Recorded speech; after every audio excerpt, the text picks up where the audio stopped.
This is Fight Fans Radio.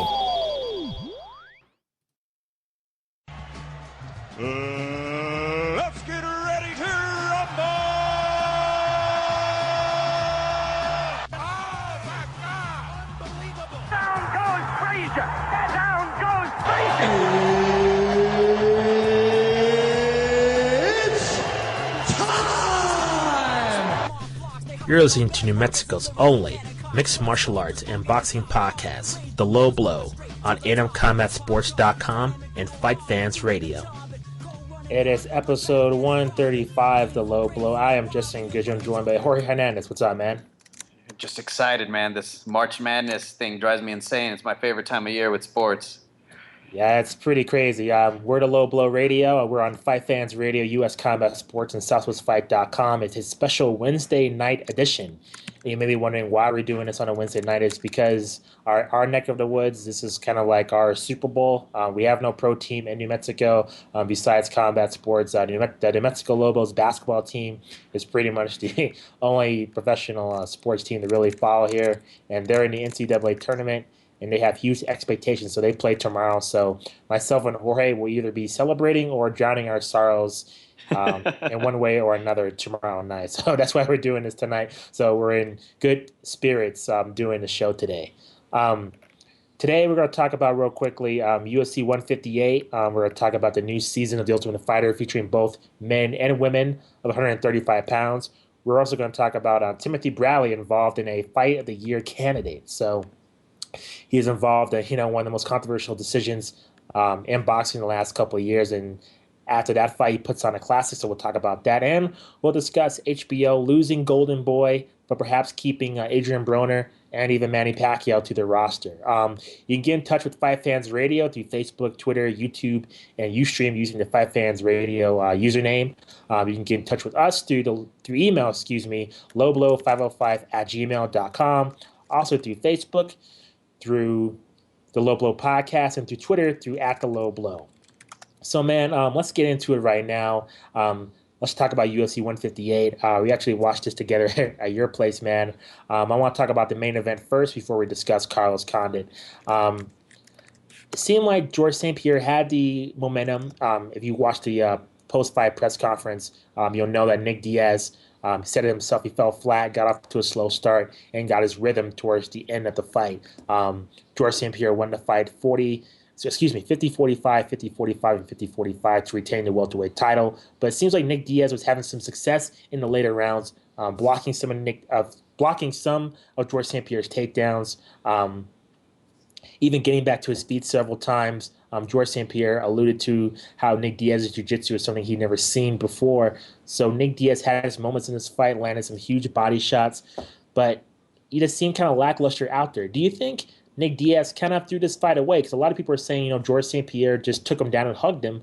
But I saw a different fight in which Nick Diaz kind of threw this fight away. What do you think, man? I completely agree. I mean, even when he was blocking those takedowns in the third, fourth, and part of the fifth round, he didn't capitalize the fact that they were standing up. And a lot of people felt that that's where he may have held an advantage, but I think it was last week that we were actually discussing how strong George St. Pierre's jab actually is, and that's what actually helped him keep Nick Diaz at bay. So you're right as far as him not following up. As far as the scorecards, man, how did not one single judge score either the first two rounds 10-8? I think visible damage, was a factor. At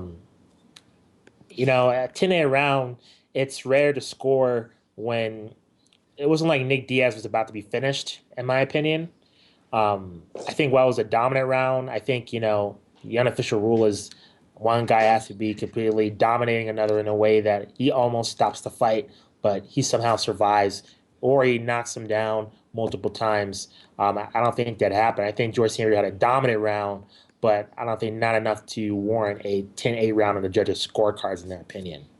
Yeah, because, I definitely I think the first, he was just extremely dominant, but you said it might be the damage, but it just trips me out, man, how MMA judges are reluctant or scared to actually, score 10-8. I know one 10-8 round in MMA is huge, just because of, how many rounds. I mean, it's nothing like boxing where a 10-8 round, might not be that significant.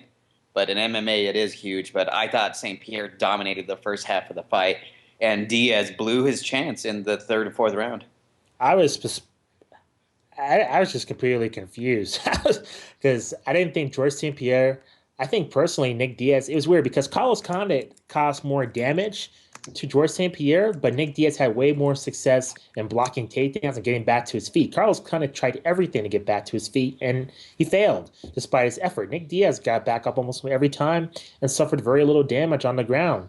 And it just perplexed me. Even like after hearing post-fight analysis, a lot of people were just saying, George St. Pierre just kind of dominated Nick Diaz. No one's really saying that Nick Diaz kind of threw this fight away. I'm just surprised by that. Do you think Diaz's performance is contributed to any way of Cesar Gracie not making it in his corner? Gracie claimed that he has some confusion with the athletic commission. He got there late, and the athletic commission did not allow him to corner Nick Diaz. Did that factor into Diaz's performance at all, do you think? I think it may have just a little bit, but either way, Cesar Gracie or not, I think he would have been dominated in this contest. Maybe he wins one round if Cesar's there to give him pointers, but no way he wins this fight. I just did not see Nick Diaz, pulling off this victory. The matchup stylistically wouldn't, it didn't match up at all to me. The way, St. Pierre. He has some sort of a decent chin. I mean, he's been tested twice. Sarah and Condit tested it, but I didn't think Nick Diaz actually posed that threat. But as far as the ground game, would Cesar Gracie made a difference? I really don't think so, to be honest, man. I thought his ground game. I thought the ground game was impressive in terms of the jiu-jitsu of Nick Diaz getting back to his feet, avoiding damage. And if you notice, he had all 4 points on the ground, so George St. Pierre didn't knee him. What was weird also is that when Nick Diaz was kind of in the turtle position, for lack of a better word, that was the same position Matt Serra was in, and George St. Pierre just hammered him with knees to the body. And I only saw George St. Pierre do that once. I think he was reluctant to capitalize on dominant positions to really cause damage. I think that was the most frustrating part of watching that fight. Do you think the manner in which George St. Pierre won, I think he's being kind of known now as a boring fighter. A lot of his wins are now by decision. Do you think this is hurting him in terms of being a marketable fighter? I mean, by the end of the day, he's still one of the highest pay-per-view draws, and as long as his opponent, talks some sort of trash or there's interest, the pay-per-view buys are going to be somewhat decent. Do you think this fight hurt his marketability in the UFC? I'm not sure if it did in fact hurt him, just because it was Diaz doing most of the trash talking to try to get hype for this fight. As far as you mentioned marketability, I did see a lot of hate toward GSP on both Twitter and Facebook from casual fans. That people think he's a great fighter, but he's boring.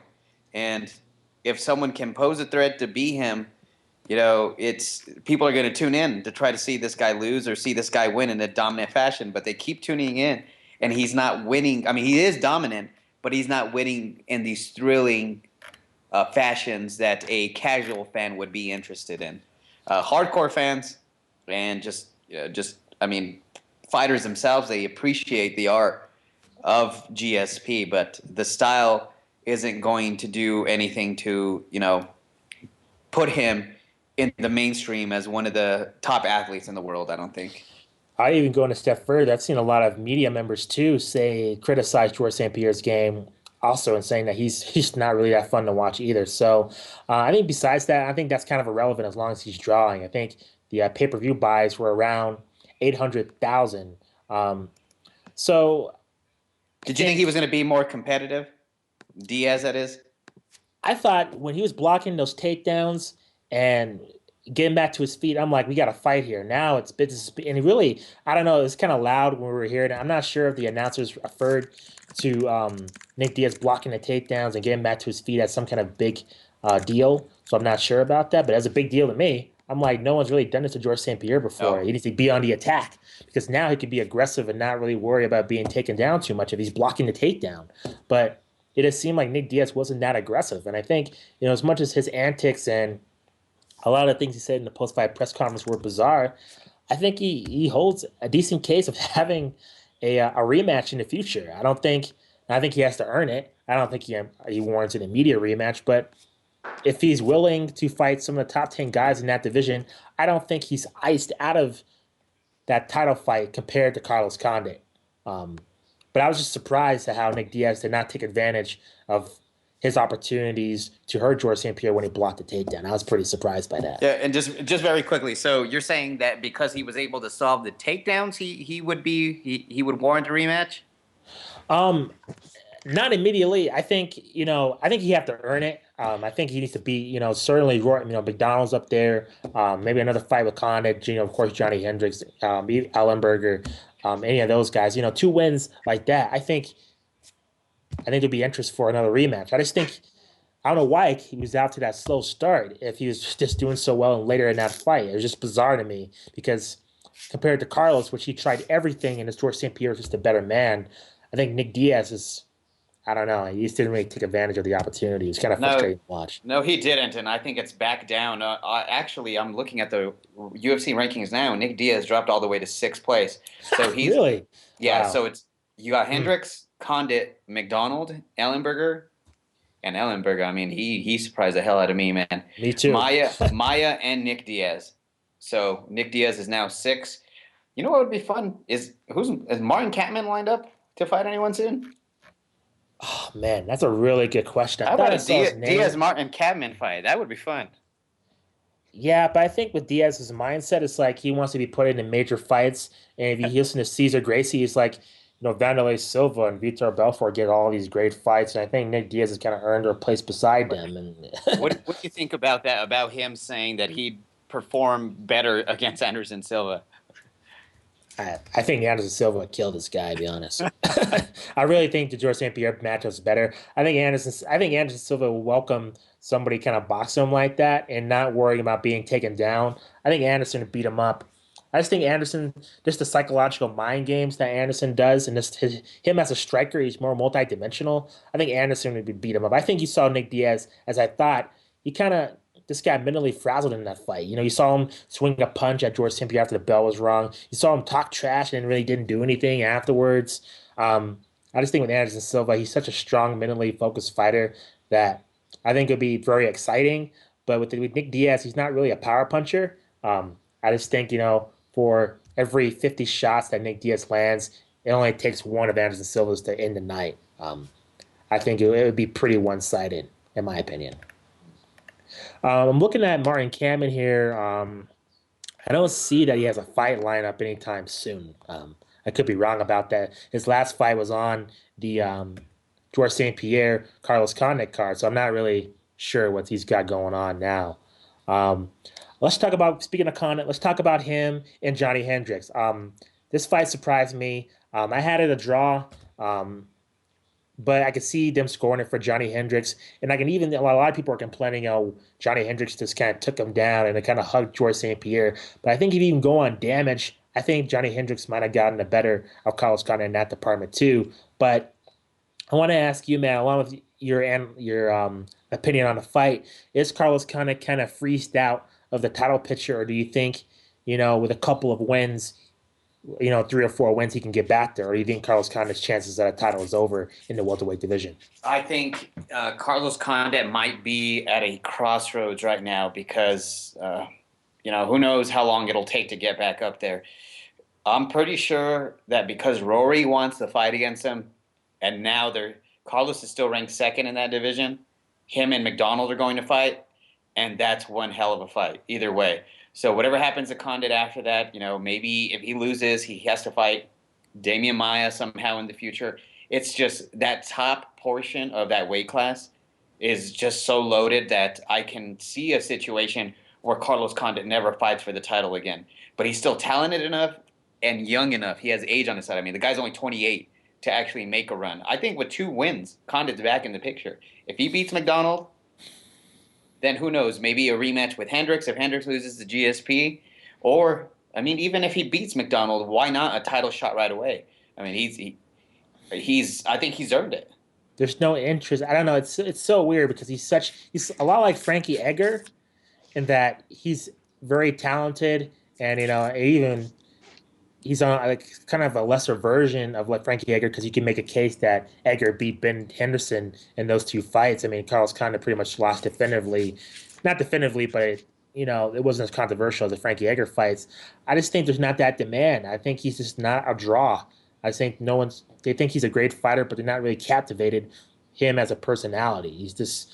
I don't think people are going to be clamoring if Carlos Condit, even if he destroys Rory McDonald. I just don't think people are going to want him to in that fight. Look how it took Johnny Hendricks. He earned it. He shouldn't have been in this fight with Carlos Condit. It should have never happened. He should have gotten his title shot already. And look how, and I still honestly don't think this title shot's a done deal for Johnny Hendricks, to be honest with you. So I think with guys that are non-draws, I think it's going to be very, very difficult for them to get in that title picture once they already had one crack at it, in my opinion. Yeah, and I actually think with Condit, I think he gained a lot of respect just because he was able to handle some of Hendricks' biggest shots, and they didn't even phase him. And they didn't even phase him. Like, he wasn't even dazed. No. And that's what we thought going into the fight, that Hendricks would probably not be able to knock out Condit just because Condit's been tested before and hasn't, come close to being KO'd. Rory came pretty close a couple of times, but has he ever really, really been dazed to where you think the ref should have stopped the fight? No, never. So as far as him, I think he earned a lot of fans. What did you make of the Canadian crowd cheering him on, man? That was very interesting. I don't know why they're booing. They're booing Johnny Hendricks too, which I found fairly interesting because I think both these guys put on a fight of year candidate. It just seemed very strange that they would totally pick one guy over the other. Maybe it's because Johnny Hendricks talks some trash about GSP. He said that GSP's avoiding him. And, Carlos Condit was very classy when he fought George St. Pierre, very respectful. So I think maybe that's the reason why they cheered Carlos more.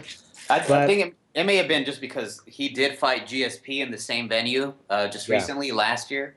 And he did give GSP a decent fight. Obviously, it wasn't the most competitive fight in the world, but he did test GSP. And sure. I think the crowd appreciated it. A very, very knowledgeable MMA crowd there in Montreal. So, yeah. Real quick, go ahead. And I was just going to say, my scorecard, I had Hendricks winning 2-1, just so. Yeah, I think a lot of people did. I had it a draw. I wasn't mad at Johnny Hendricks got the decision. I think I pretty much knew it was going that way. Probably next week we have more time. I want to kind of get into the discussion of takedowns, of what really is a takedown, because I think there's sometimes that Carlos Condit pull guard for a Kimura, and people still, I think the judges probably ruled that a takedown. So just real quickly, the results, notable fights. Jake Ellenberger defeated Nate Marquardt by a huge KO, round 1, 3 minutes. I guess I was totally wrong about that. That countdown special completely fooled me. Either he's one great actor or he was somehow able to put his emotions aside and just get the victory there. In terms of New Mexico fighters, Quinn Melhern, he fell to Rick Story in round number 1, 305, and Rick Story has called out, I believe, Jake Ellenberger. Yeah, I think on Facebook. That was on the forums today, so that's going to be very interesting. Get out of here. Do they make that fight happen? I doubt they do. I mean, I do Story probably isn't top 8 or top 10 in that weight class right now. I mean, calm down, Story. Calm down. Just real quickly, since we only got 10 minutes left, real quickly, your thoughts on the Ultimate Fighter, men and women in the house 135. I'm not exactly sure how this is going to work out. I mean, if they're going to have both, what else are they going to do? It's like the real world, man. What are they also going to have to go walk to Brooklyn for a cheesecake for Diddy too? I mean, what the heck is going on, man? I just don't understand how they're going to have both men and women in the same household. Why not? It's going to be drama, man. Why every Survivor, every reality show does it? Why not this one?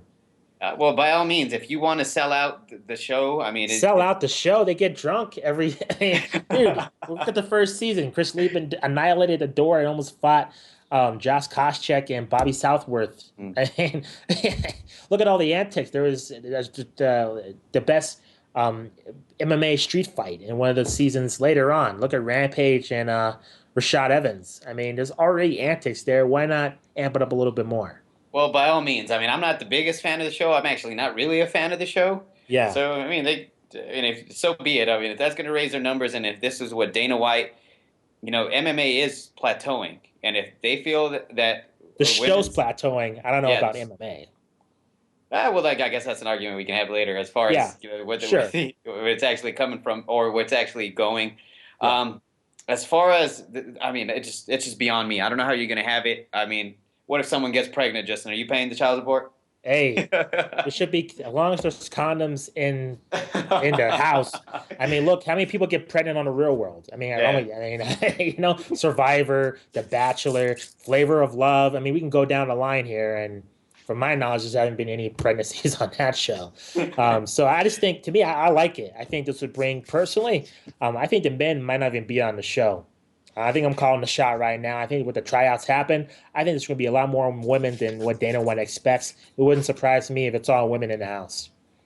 They just pick out 16 women and they don't even do the fights to get in. They just do tough all women. Would not surprise me at all. What has more drama, that show or any of the other guy shows?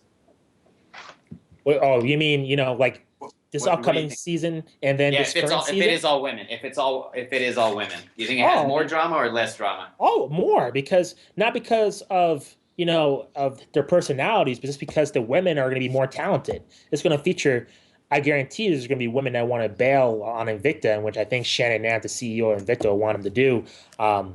It would not surprise me to see a lot of Invicta women on that show. The talent's going to be better compared to the men. I mean, you watch the Ultimate Fighter on the men's side. We're hardcore fans, and it's not really a lot of these guys we never even heard of before. They're not really highly ranked or highly skilled. I think with the women, it's different. We're going to see women that fought in Invicta before. We're going to see, just a different aspect to the show, and also with the coaches too. I think people will respect Ronda Rousey, but are they going to really respect, Kat Zingano, which she has never fought on a major show before, besides this first one, Miesha Tate, or even Miesha Tate herself. I think with the men, if they are going to be on the show, how are they going to respond to not only having women coaches, but not having women's coaches that are still somewhat new to the sport? I mean, it's going to be kind of hard. Are you going to really, if you're a men's fighter, like, I don't know, someone like Uriah Hall or I forgot Bubba from this season, if he's on the next season of The Ultimate Fighter, are they really going to take Ronda Rousey that seriously with striking technique? I mean, with judo, certainly, but, Muay Thai technique, other aspects of MMA, are they really going to tune into what they're saying? I don't really know. Mm-hmm. Real quick, let's move on to Timothy Bradley versus Ruslan Provodnikov. What a fight this was, man. Unbelievable brawl. Fight of the year easily. I want to get to, I think everybody thinks Timothy Bradley won that fight despite almost not being able to answer the A count by the end of the 12th round. I want to get to why didn't Timothy Bradley listen to his corner and just box this guy instead of engaging him into this 12-round war? Even his corner was going to stop it because he wouldn't listen to him. Why did Bradley was so stubborn and bullheaded and risking his health and possibly his career and trying to get this a crowd-pleasing fight?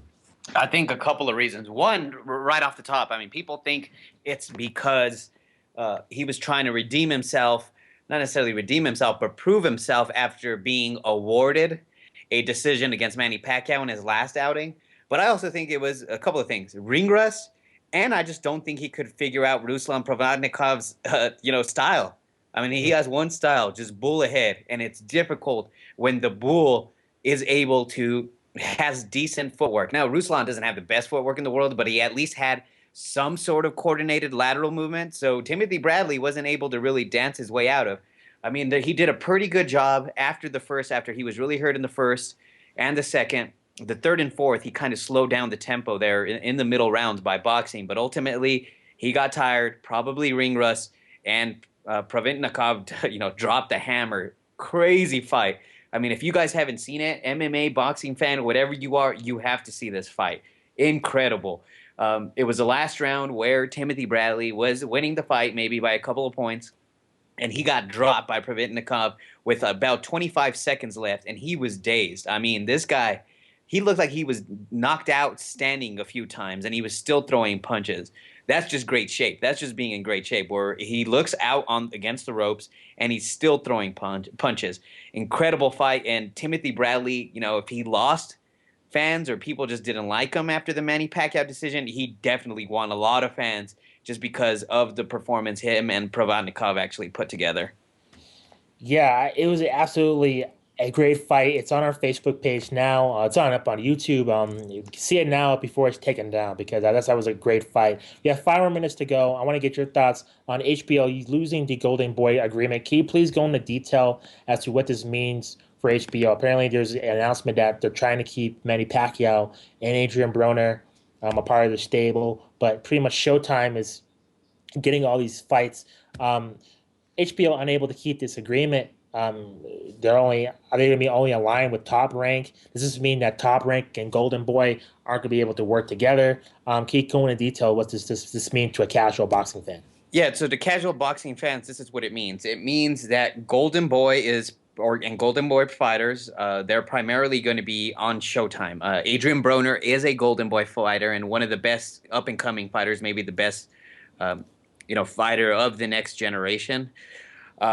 What's going to happen is Top Rank is now the exclusive promotion, not necessarily the exclusive, but the main promotion of fighters. So which means you're going to see more of Brandon Rios, more of Manny Pacquiao, more of Mike Alvarado. A lot of these guys signed to Top Rank. Juan Manuel Marquez, who has an off-and-on relationship with Top Rank, you're going to see more of these guys. What also happens with HBO is that it opens for the smaller promotions, well, not necessarily smaller, the smaller of the national, international promotions, meaning the Lou DiBellas, the Gary Shaws. These are guys like Chad Dawson and Sergio Martinez, who signed with Lou DiBella, for them just to be with HBO exclusively. And HBO has a pretty good handle on some of those guys. A lot of Gary Shaw's guys actually fight on Showtime, or they fight on ESPN, but this means that HBO is going to have a little bit more room for these types of promoters, the second tier of promoters, if you will. As far as Golden Boy, they're going to be exclusive to, it appears, to Showtime. So a lot of the Al Heyman fighters, if you will, the huge boxing advisor, they're going to be now featured on Showtime. These are going to be guys like Miguel Cotto, Adrian Broner. I don't know if money talks, and he'll be going to Showtime. So it's just a pretty interesting move. And primarily the move happened because Steve Espinoza, who is the head of sports on Showtime, he actually used to be a lawyer for Golden Boy Promotions. So this move was eventually bound to happen just because of his close ties with Golden Boy. We have about 3 more minutes left. Just want to get your thoughts on Adrian Broner getting arrested in Miami on a battery charge this past Monday. His mugshots all over social media. What's your thoughts on that, man? Well, I don't know. I think a lot of people were like kind of, I guess, expecting it just because of how he actually. I mean, he's not a bad guy. Don't get me wrong. He doesn't come across, but he does seem like a still immature fighter, young up-and-coming, just individual in general. So I don't think many people were surprised. As far as the battery charge, we still got to wait for all the specifics to come out. Is this guy going to court? Is this going to affect possibly a next fight? Is he going to see any jail time? So definitely something worth looking into, especially with Mayweather. Mayweather was charged with domestic violence, and he served, what was it, a month and a half in jail as well. So I don't think it's too big of a deal just because of how young he is in his career still, and it doesn't seem like this battery charge is too serious. We got 2 more minutes left. You see Dancing with the Stars with Victor Ortiz by any chance? I have not. I missed his foxtrot. Have you? Okay. I have not, and I don't think I'm going to bother. And also, just a quick point. Yesterday, Austin Trout, WBA super welterweight champion of the world, had a press conference in Las Cruces. Unfortunately, Canelo wasn't there, and no one from Golden Boy was there to help promote the fight in Austin's hometown. Shocker. But, shocker. But the full press conference is on our website, and since we have a few seconds, just wanted to read through a couple of the bites that he actually had. He actually talked about which belt he would go with, because Canelo has the WBC belt.